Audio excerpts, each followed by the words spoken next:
sa mga naiwan. Ayaw po, kapasalamat. Maraming sa mga napunta.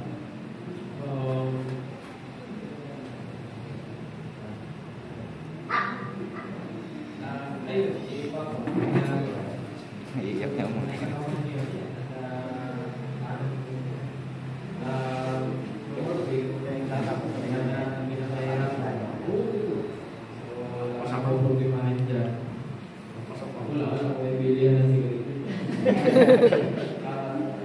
Kung may mautusan. Thankful kasi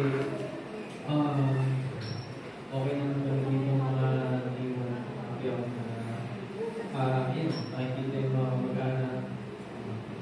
May pala, tatlo lang natin eh. First one, dahil ko si Duterte. Ayan, nadya ka na sa Netherlands. Ayun lang po, happy yung Ireland. Kumbaga, hindi naman siya loss, but celebration of life.